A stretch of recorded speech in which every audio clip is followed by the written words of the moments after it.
شروع اللہ کا نام لے کر جو بڑا مہربان نہایت رحم والا ہے۔ بکھیرنے والی ہواؤں کی قسم جو اڑا کر بکھیر دیتی ہیں، پھر پانی کا بوجھ اٹھاتی ہیں، پھر آہستہ آہستہ چلتی ہیں، پھر اس چیز کو یعنی بارش کو تقسیم کرتی ہیں کہ جو وعدہ تم سے کیا جاتا ہے وہ یقیناً سچا ہے، اور انصاف کا دن ضرور واقع ہوگا۔ اور آسمان کی قسم جس میں کئی رستے ہیں کہ اے اہل مکہ تم ایک اختلاف والی بات میں پڑے ہوئے ہو، اس سے یعنی عقیدہ آخرت سے وہی پھرتا ہے جو اللہ کی طرف سے پھیرا جائے۔ اٹکل دوڑانے والے ہلاک ہوں جو بے خبری میں بھولے ہوئے ہیں، پوچھتے ہیں کہ جزا کا دن کب ہوگا؟ وہ دن ہوگا جب ان کو آگ میں عذاب دیا جائے گا۔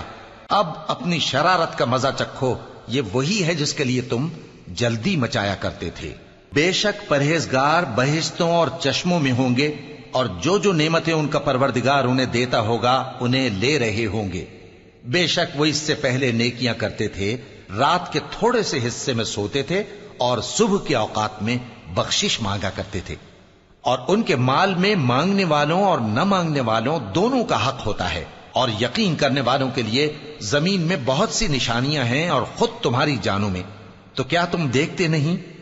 اور تمہارا رزق اور جس چیز کا تم سے وعدہ کیا جاتا ہے آسمان میں ہے، تو آسمان اور زمین کے مالک کی قسم یہ اسی طرح قابل یقین ہے جس طرح تم بات کرتے ہو۔ اے نبی، کیا تمہارے پاس ابراہیم کے معزز مہمانوں کی خبر پہنچی ہے؟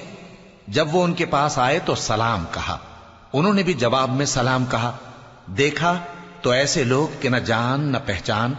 پھر وہ اپنے گھر جا کر ایک بھنا ہوا موٹا بچڑا لائے اور کھانے کے لیے ان کے آگے رکھ دیا۔ کہنے لگے کہ آپ تناول کیوں نہیں فرماتے؟ اور ان سے خوف محسوس کیا۔ انہوں نے کہا کہ خوف نہ کیجے، اور ان کو ایک دانش مند لڑکے کی بشارت سنائی۔ تو ابراہیم کی بیوی چلاتی آئیں اور اپنا منہ پیٹ کر کہنے لگیں کہ ایک تو میں بڑھیا، اوپر سے بانجھ۔ انہوں نے کہا تمہارے پروردگار نے یوں ہی فرمایا ہے، وہ بے شک صاحب حکمت ہے، خبردار ہے۔ ابراہیم نے کہا کہ فرشتوں، اب تمہارا اصل کام کیا ہے؟ انہوں نے کہا کہ ہم گناہگاروں کی طرف بھیجے گئے ہیں تاکہ ان پر گارے کی پتھریاں برسائیں جن پر حد سے بڑھ جانے والوں کے لیے تمہارے پروردگار کے ہاں سے نشان کر دیے گئے ہیں۔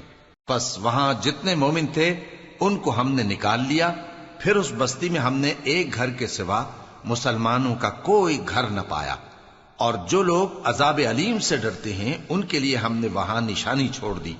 اور موسیٰ کے حال میں بھی نشانی ہے، جب ہم نے ان کو فرعون کی طرف کھلا ہوا معجزہ دے کر بھیجا تو اس نے اپنی قوت کے گھمنڈ پر منہ موڑ لیا اور کہنے لگا یہ تو جادوگر ہے یا دیوانہ۔ تو ہم نے اس کو اور اس کے لشکروں کو پکڑ لیا اور ان کو سمندر میں پھینک دیا، اور وہ کام ہی قابل ملامت کرتا تھا۔ اور عاد کی قوم کے حال میں بھی نشانی ہے، جب ہم نے ان پر نامبارک ہوا چلائی، وہ جس چیز پر چلتی اس کو ریزہ ریزہ کیے بغیر نہ چھوڑتی۔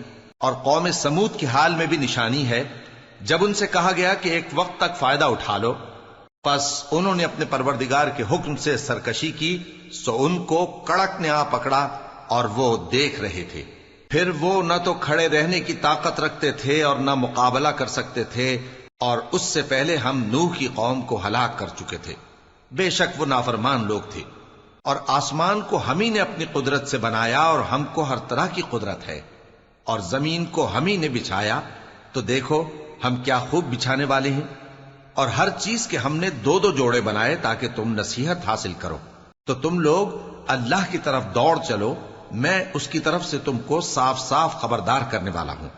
اور اللہ کے ساتھ کسی اور کو معبود نہ بناؤ، میں اس کی طرف سے تم کو صاف صاف خبردار کرنے والا ہوں۔ اسی طرح ان سے پہلے لوگوں کے پاس بھی جو پیغمبر آتا تو وہ بھی اس کو جادوگر یا دیوانہ کہتے۔ کیا یہ لوگ ایک دوسرے کو اسی بات کی وصیت کر مرے ہیں؟ نہیں، بلکہ یہ شریر لوگ ہیں۔ تو اے نبی ان سے منہ موڑ لو، تم کو ہماری طرف سے ملامت نہ ہوگی، اور نصیحت کرتے رہو کہ نصیحت مومنوں کو نفع دیتی ہے۔ اور میں نے جنوں اور انسانوں کو اسی لیے پیدا کیا ہے کہ وہ میری عبادت کریں۔ میں ان سے رزق تو نہیں مانگتا، اور نہ یہ چاہتا ہوں کہ وہ مجھے کھانا کھلائیں۔ اللہ ہی تو سب کو رزق دینے والا ہے، زور آور ہے، مضبوط ہے۔